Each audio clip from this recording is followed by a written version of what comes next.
Mas antes, quero chamar para essa conversa o professor Paulo Moura, cientista político do canal Dextra, para nos trazer mais informações sobre o atual momento político do Brasil, desde que foram vazadas as imagens ali, garantidas com exclusividade pela CNN, do general do Gonçalves Dias, ministro do Gabinete de Segurança Institucional, o GSI, no dia das invasões ali às dependências do governo em 8 de janeiro.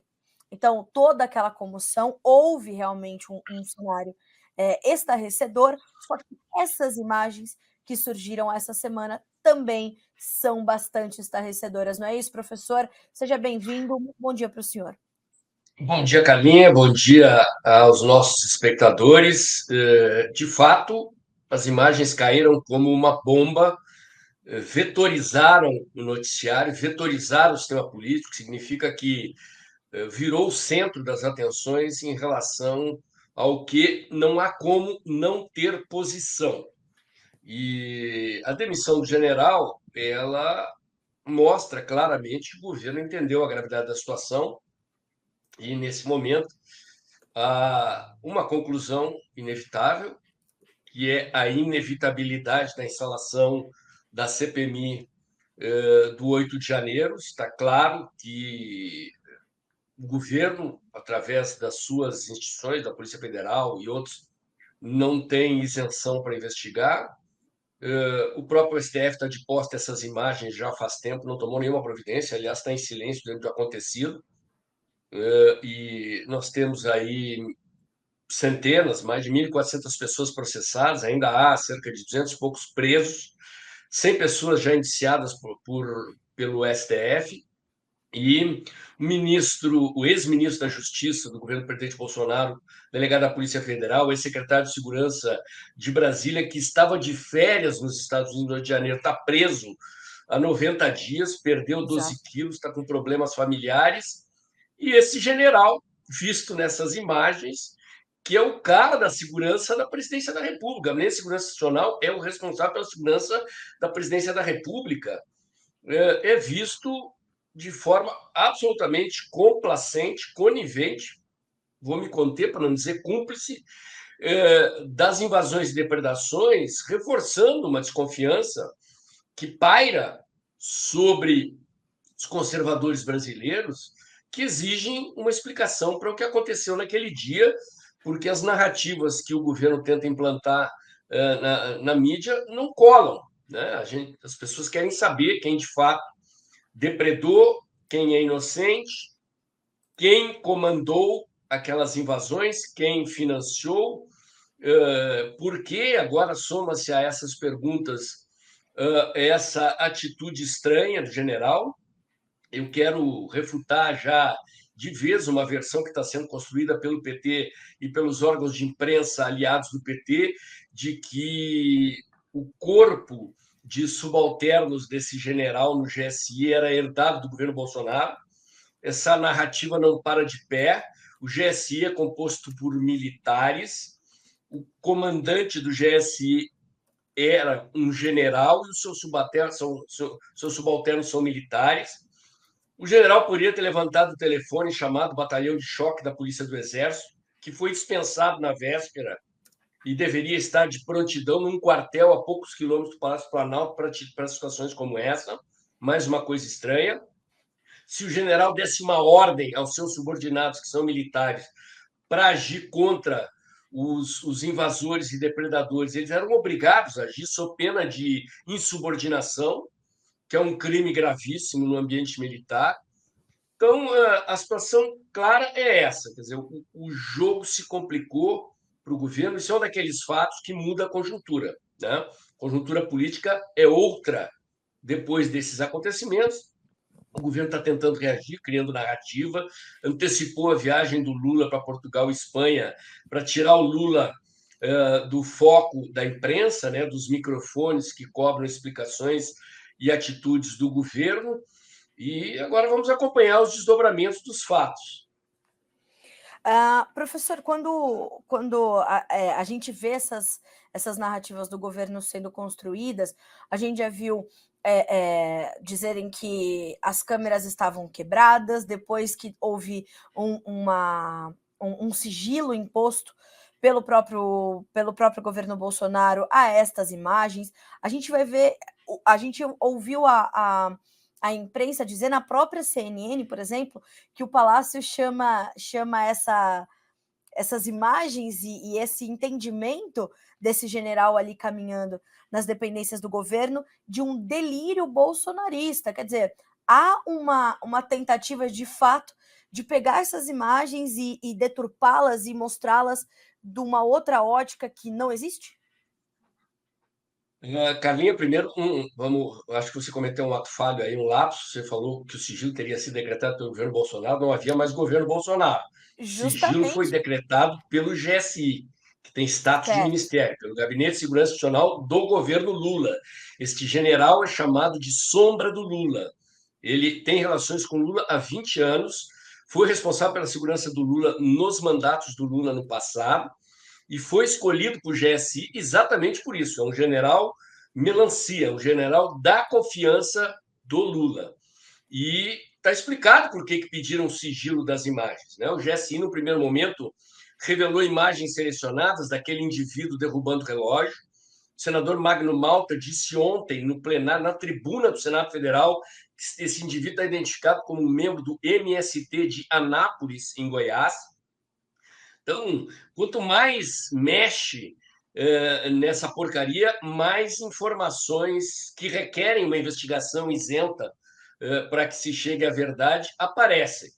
Então, assim, como eu disse, esta narrativa de que era um GSI bolsonarista não cola. O general entrou com seu time. Já além do general, estava lendo agora mesmo no Globo, já tem mais 4 demitidos com ele. Gente que entrou com ele. E como eu disse, bolsonarista ou não bolsonarista, a estrutura de SE é uma estrutura militar com hierarquia e com obrigação de obediência. O general, num telefonema, teria convocado tropas da polícia do exército para fazer a segurança do palácio e não o fez. Ele é visto ali abrindo portas, indicando saída de emergência para os invasores, um assistente dele entregando garrafinha d'água para os invasores. Quer dizer, essa narrativa não passa disso, de uma narrativa que será desmontada pela CPMI, que se tornou inevitável. Então, o governo está pisando em ovos, há informações contraditórias que o governo teria passado a apoiar a CPMI a partir de agora, que se tornou inevitável, e que eles vão tentar controlar a CPMI e a narrativa gerada pela investigação. Mas há um ditado em Brasília que diz que CPI a gente sabe como começa e não sabe como termina. Pode acontecer de tudo ali. Acabei de ler no Globo aqui, enquanto eu já estava esperando para entrar, Carlinha, que o PL já está escalando os seus membros da CPMI. O deputado André Fernandes, que é o proponente da CPMI, seria o presidente. O presidente é um cargo importante, outro é o relator. E que o segundo indicado da CPMI é o deputado Ramagem, do Rio de Janeiro, que Uhum. era o chefe da agência da BIM, da Agência de Inteligência, na época do governo Bolsonaro, envolvido naquele episódio. O presidente Bolsonaro queria que ele fosse o chefe da Polícia Federal e o STF, contra a Constituição, disse que o presidente Bolsonaro não podia indicar o Ramagem, ele continua presidente da BIM. Portanto, é um delegado da Polícia Federal, experimentado em investigação, experimentado na área de informações, conhece a BIM portanto, é um membro qualificado para compor as investigações. Essa era uma preocupação minha. A Certo. CPMI tem que ser composta de gente experimentada em investigação, policiais, delegados que são deputados, experimentados criminalistas, advogados, procuradores, gente experimentada em investigação. Essa CPMI não pode cair em bate-boca, em guerra de narrativa, como aconteceu com a CPI do Covid, né? Que não deu em nada porque não tinha nada no que dar, no caso do governo do presidente Bolsonaro, mas ela virou uma CPI de construção de narrativa e não uma comissão parlamentar de inquérito, como diz o nome, é uma investigação. Então, é preciso recuperar essa capacidade investigatória e a direita precisa tomar cuidado para não cair nas armadilhas em que já caiu nas inquirições do Flávio Dino, em que a esquerda bota lá um bando de deputados provocadores no plenário das comissões, começa a haver um bate-boca e o que é importante ali, que é inquirir o Flávio Dino, que certamente é um dos que vai ter que sentar no banco dos réus dessa CPMI, perde-se a oportunidade de arrancar contradições, de arrancar a verdade dos fatos dessas inquirições. Então, a CPMI ela tem uma face midiática inevitável, que são aqueles depoimentos públicos, mas tem uma face de bastidor, que são as investigações. Eu defendo, inclusive, que as autoridades só sejam chamadas para depor perante as câmeras no momento em que as investigações e as provas estiverem avançadas, para que os eventuais inquiridos sejam colocados diante de provas, né? E aquilo ali não vire um bate-boca que jogue a CPI na lata do lixo. Então, fico muito contente com a indicação do delegado Ramagem. Vamos ver quem serão os outros nomes. E a gente tinha, ou a gente vinha observando e registrando uma força muito concentrada do governo federal, ali, dos líderes do governo no Congresso, para que de fato essa CPMI fosse ou adiada ou realmente não fosse instalada. Mas o que aconteceu essa semana mudou completamente não só o rumo das coisas, mas o discurso desses líderes também, né, professor? É isso, cara. Eles estão. Eu não sei, há contradições na imprensa, tá? Eu li no site O Antagonista, agora há pouco, aqui antes de entrar no ar também, que não é verdade que o governo queira a CPMI. Eu creio que é uma contradição o governo querer, porque não é bom, nenhuma CPI ou CPMI é boa para o governo sob quaisquer aspectos, tanto o aspecto da das investigações das entranhas do governo, como pelo fato de que uma CPMI, ainda mais sendo uma CPMI mista, que envolve Câmara e Senado, ela paralisa o Congresso. Os deputados do Centrão já avisaram o Arthur Lira que não tem como cumprir o prazo de 10 de maio para votar o arcabouço fiscal por causa da CPMI. Então, o Sim. Congresso se paralisa, não é bom para o governo.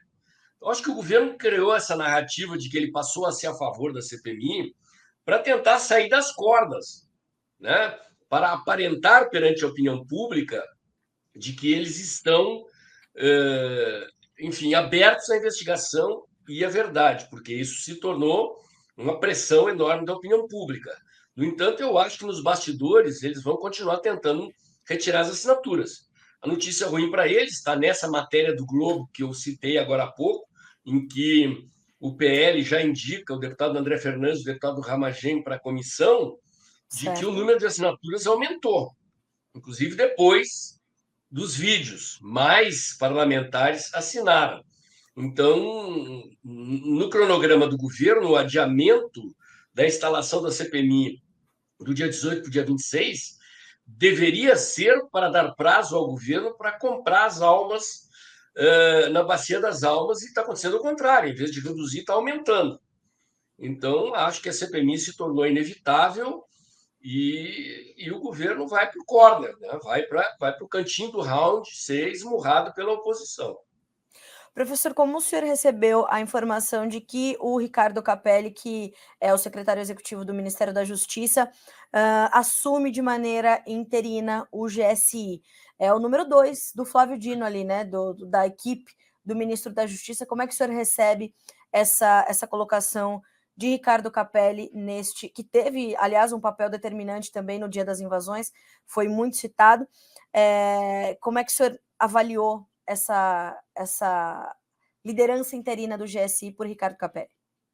Eu imagino que o governo veja nele um operador competente, né?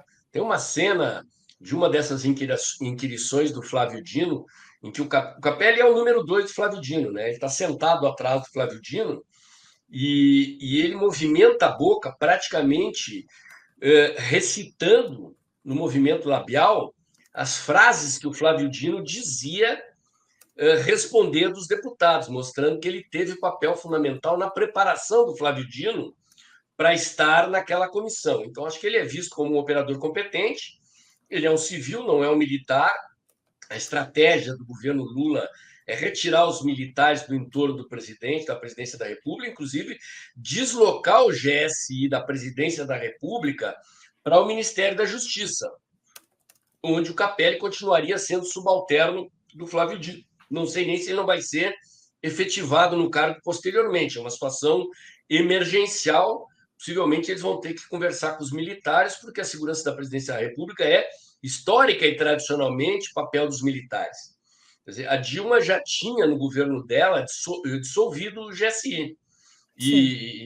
Então o GSI voltou com o presidente Bolsonaro, mas ele é um incômodo para o PT. Eles não gostam de ter militares no entorno do Lula. Né? O Lula está tentando aí um floreio de aproximação com os militares, mas estrategicamente a decisão do PT é afastar os militares da política e afastar os militares da segurança do presidente da República, constituir com a Polícia Federal, com outro sistema de segurança, a segurança do presidente. Então, enfim, é uma situação emergencial ali em que o Capelli, como ele é percebido como bom operador, né, pelo PT, lidou lá com a intervenção em Brasília e com a preparação do Flávio Dino para as inquirições em que o ministro da Justiça foi chamado, ele foi indicado para o cargo ali. Eu desconfio que periga ele ficar no cargo definitivamente. Professor, como é que a gente vai ver também correr esse pedido de prisão do Gonçalves Dias na PGR por alguns deputados da oposição? Como é que o senhor encara também essa notícia e como é que o senhor imagina que isso vá se desdobrar daqui em diante? Olha, a última palavra é do STF, né? Porque, como eu disse, é muito estranho que o secretário de Segurança de Brasília, delegado da Polícia Federal, Anderson Torres, que estava de férias nos Estados Unidos na data do dia 8, esteja preso há 90 dias, sob acusação de omissão e conivência com aqueles atos. As imagens são claras. Né? No mínimo, omissão e conivência o general praticou pelo que se vê. Né? Cumplicidade é algo que requer investigação. Então, são mais de 10 pedidos de prisão protocolados por deputados. A PGR, ele tinha até agora status de ministro, né? A PGR tem que encaminhar à justiça, né? O mandato de prisão tem que ser emitido por um juiz. No caso, creio eu, como envolve o 8 de janeiro e os inquéritos estão sob o comando do Alexandre de Moraes no STF, a resposta é do STF. Mas, enfim, se tratando de STF, eu não espero muita coisa, mas eu afirmo que, por exemplo, na CPMI, os deputados têm autoridade por mandar prender, sem precisar de autorização judicial. Quer dizer, o general vai ser chamado a depor e, se ele cair em contradição, ficar comprovado que ele eventualmente está omitindo ou mentindo, qualquer parlamentar ali pode dar voz de prisão e ele sai do Congresso Nacional preso. Então, isso tornaria a situação para o STF extremamente complicada, porque comprovaria uma parcialidade do STF na condução das investigações. Repito, estas imagens estão de posses do STF praticamente depois que parte dessas imagens que convinham ao governo Lula foi divulgada na imprensa, como aquela imagem do cara derrubando o relógio e outras que não comprometiam o chefe do GSI. Né? Quando os deputados começaram a pedir acesso a todas as imagens e a imprensa começou a pedir acesso a todas as imagens, o GSI decretou sigilo. E o sigilo, pela lei da informação, sigilo de questões do governo, é algo que envolve 9 ministérios, cara. 9 ministérios são corresponsáveis pela decretação do sigilo. Então, isso também envolve ministro da Justiça, são ministro da Economia, ministro das Relações Exteriores, como trata-se de sigilo governamental, as várias esferas que podem ser atingidas por um pedido de sigilo estão reunidas nessa comissão de 9 ministérios. Portanto, esses 9 ministros avalizaram o sigilo de algo que é comprometedor para o governo, para o GSI, para esse general e para a elucidação da verdade. Então, a É bem situação realmente olha, a impressão que dá é que é uma bola de neve descendo a montanha. Vamos falar de neve aqui para não utilizar um termo mais, né? Porque essa bola não é exatamente branquinha e pura. Vem descendo a montanha e periga levar o governo Lula de arrasto ali, eu envolvendo outros ministros, outros corresponsáveis pela omissão ou pela cumplicidade com os acontecimentos. é, essa é bem curioso esse sigilo, de fato, né?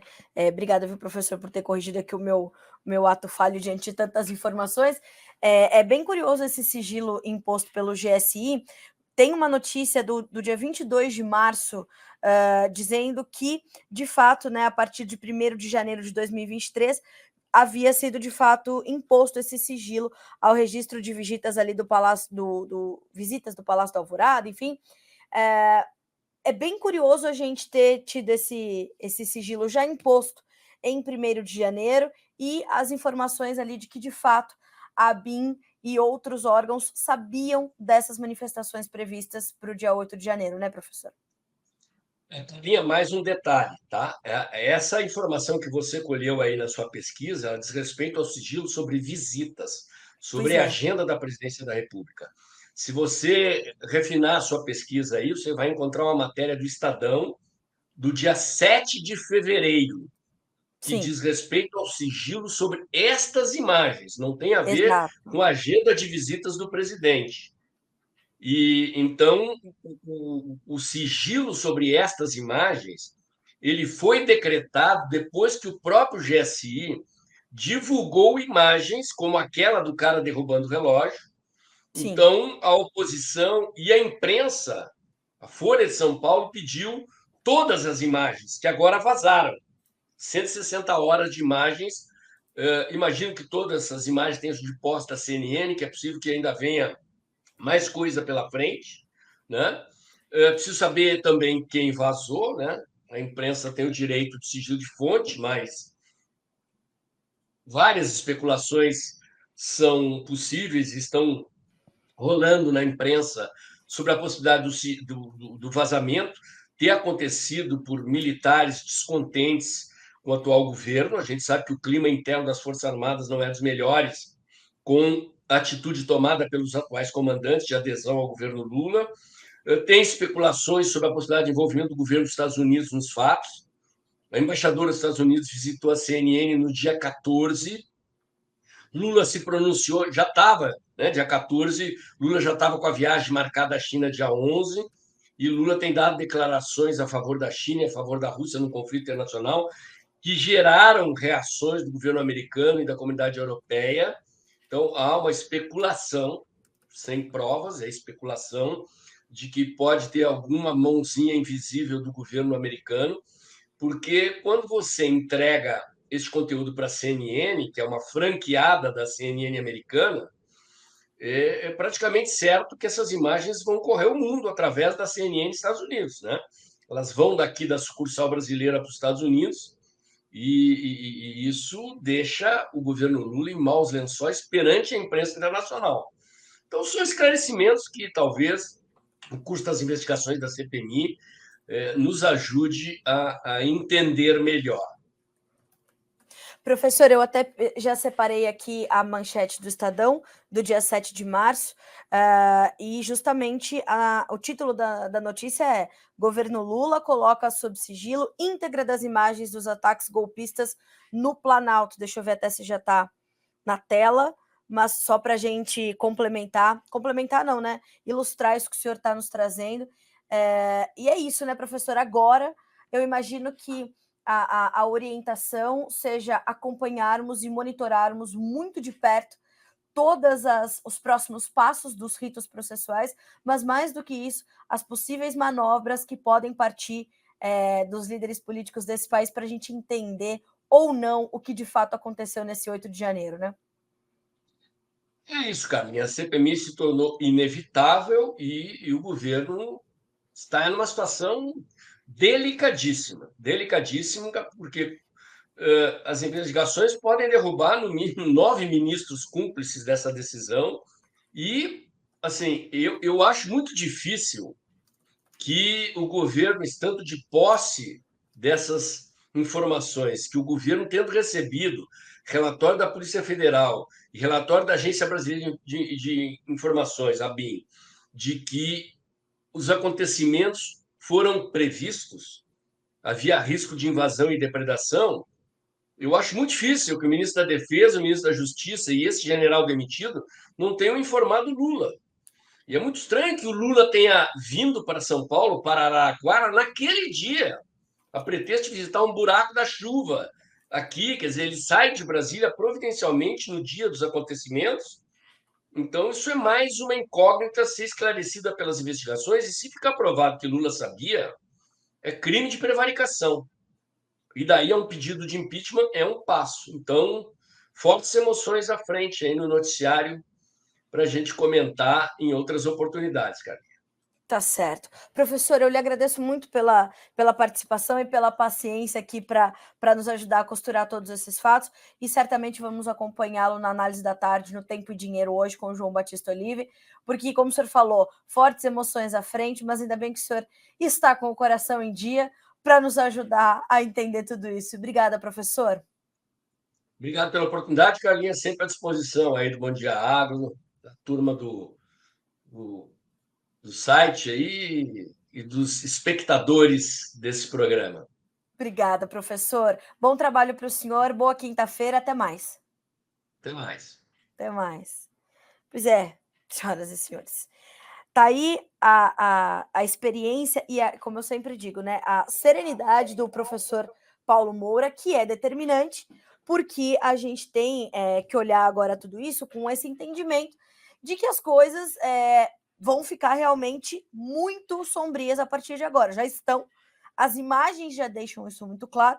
O ministro, ex-ministro, né, Gonçalves Dias, pediu demissão. Ontem tinha que dar depoimento no Congresso, apresentou um atestado médico, né? E, de fato, isso não foi bem recebido pelo governo, o que a imprensa vem chamando de manobra, né? Então, percebam como as coisas estão completamente enroladas, né? Como é que vão desembaraçar tudo isso? Já não é nosso problema é noticiar e atualizar você das informações que vão chegando por aqui. A gente, claro, está acompanhando esse assunto de perto, embora o nosso foco central seja o agronegócio, mas o que acontece no Brasil precisa e será sempre, sempre essa força que a gente busca para, de fato, garantir que você seja o produtor rural mais bem informado do Brasil, sempre com o apoio de grandes especialistas, de grandes entendedores, como é o caso do professor Paulo Moura, cientista político do canal Dextra. Aliás, se você não segue ainda este canal no YouTube, se você ainda não é inscrito, se inscreva, tá certo? Trazendo aqui algumas informações para a gente fechar esse assunto. Essa manchete do Estadão, que o professor Paulo Moura se referia, diz o seguinte: ali no começo, o governo de Luiz Inácio Lula da Silva, por meio do Gabinete de Segurança Institucional, o GSI, se recusou a compartilhar a íntegra das imagens dos ataques golpistas ao Palácio do Planalto feitas pelas câmeras do prédio. O sigilo foi decretado após um pedido de lei de acesso à informação feito pela Folha de São Paulo. Segundo a argumentação do GSI, liderado pelo general Gonçalves Dias, não é razoável o compartilhamento da íntegra das imagens por expor informações de métodos, equipamentos, procedimentos operacionais e recursos humanos da segurança presidencial. Faz bastante sentido essa declaração agora do ex-ministro Gonçalves Dias. 7 de fevereiro, melhor dizendo, data esta notícia do Estadão. Então, a gente vai continuar acompanhando, continuar buscando entender, e você, claro, tem toda a liberdade para nos questionar, para questionar os especialistas que aqui ouvimos. E uma outra colocação também que eu gostaria de trazer é a manchete do site O Antagonista, que diz o seguinte: Ciro Nogueira sobre o 8 de janeiro. Abre aspas. A verdade vai finalmente começar a vir à tona. Ex-ministro de Jair Bolsonaro, Ciro Nogueira, do PP, voltou a se pronunciar sobre a divulgação de vídeos que resultaram na queda do ministro-chefe do Gabinete de Segurança Institucional, o general Gonçalves Dias. O material divulgado ontem pela CNN mostra o militar interagindo com invasores que participaram dos atos de 8 de janeiro. Ao comentar o episódio, Ciro Nogueira afirmou hoje pelo Twitter que, abre aspas, a verdade sobre o que realmente aconteceu nas entranhas do poder vai finalmente começar a vir à tona. O fosso de tudo o que quiserem que o Brasil não soubesse vai ser destampado. Tic-tac. Mas a realidade é uma só. Se um presidente não pode governar o palácio em que despacha, poderá governar um país? Questiona Ciro Nogueira. E ele continua. Claro que não. Então, é óbvio que, se não houve cuidado para evitar a invasão, foi algo deliberado e o governo é o responsável pelo que governa e mais ninguém, fecha aspas, seguem as declarações de Ciro Nogueira, que você pode conferir na íntegra pelo Twitter, tá certo? A gente está aqui acompanhando, monitorando e te trazendo, como eu disse, a continuidade desses fatos ao longo do dia.